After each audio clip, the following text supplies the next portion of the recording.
എല്ലാവർക്കും നമസ്കാരം.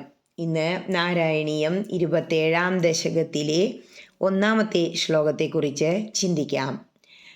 ഓം നമോ ഭഗവതേ വാസുദേവായ.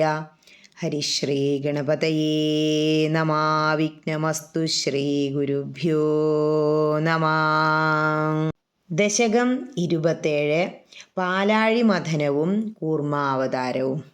ഈ ദശകം രചിച്ചിരിക്കുന്നത് പ്രഹർഷിണി വൃത്തത്തിലാണ്. ഇവിടെ പാലാഴി മഥനത്തിനു കാരണമായ ദുർവാസാവിൻ്റെ ശാപത്തെക്കുറിച്ചാണ് വിവരിക്കുന്നത്. ഹരേ നാരായണ. ദുർവാസാ സുരവനിതാപ്ത ദിവ്യമാല്യം ശക്രായ സ്വയമുപദായ തത്ര ഭൂയ നാഗേന്ദ്രപ്രതിമൃദിതേ ശശാപശക്രം കാക്ഷാന്തിസ്തുതിതരദേവതാംശജാനാം. ഇനി ഈ ശ്ലോകത്തിലെ ഓരോ വാക്കുകളുടെയും അർത്ഥത്തെക്കുറിച്ച് ചിന്തിക്കാം.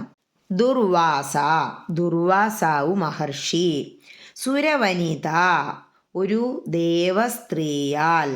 ആപ്ത ദിവ്യമാല്യം, ദേവസ്ത്രീയിൽ നിന്നും ലഭിച്ച ദിവ്യമായ ഹാരം. അതായത് ഇവിടെ കൽപ്പക പൂമാലയാണ് ദേവസ്ത്രീ അദ്ദേഹത്തിന് കൊടുത്തത്. ശക്രായ, ദേവേന്ദ്രന്. സ്വയം ഉപദായ, തന്നെത്താൻ സമ്മാനിച്ചിട്ട്. തത്ര ഭൂയ, നാഗേന്ദ്ര പ്രതിമൃദിതേ ശക്രം ശശാപ. അതു പിന്നെ ഐരാവതത്താൽ നശിപ്പിക്കപ്പെട്ടപ്പോൾ ദേവേന്ദ്രനെ മഹർഷി ശപിച്ചു. കാക്ഷാന്തി, എന്തൊരു ക്ഷമയാണ്. ആർക്ക്? ത്വതിതര ദേവതാംശജാനാം, അങ്ങയുടേതല്ലാതെ മറ്റ് ദേവന്മാരുടെ അംശങ്ങളിൽ നിന്ന് ജനിച്ചവർക്ക്. അതായത് അങ്ങയുടേതല്ലാതെ മറ്റു ദേവന്മാരുടെ അംശത്തിൽ നിന്നും ജനിച്ചവർക്ക് ക്ഷമാശക്തി ഇല്ലല്ലോ തീരെ എന്ന് പറയാണ്. ഇനി ഈ അർത്ഥങ്ങളെല്ലാം മനസ്സിൽ വച്ചുകൊണ്ട് ആ ശ്ലോകം ഒന്നുകൂടി ചൊല്ലി നോക്കണം. എന്താ പറയണേ?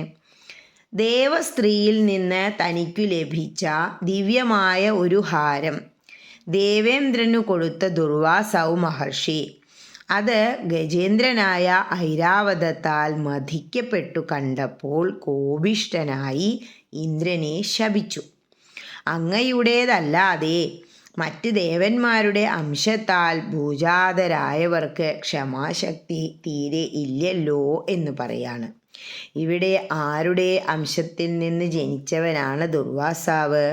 ക്ഷിപ്രകോപിയായ മഹാദേവന്റെ. ഇങ്ങനെ ദുർവാസാവിൻ്റെ ശാപത്താൽ സ്വർഗത്തിൽ നിന്നും അവർ പുറത്തായി.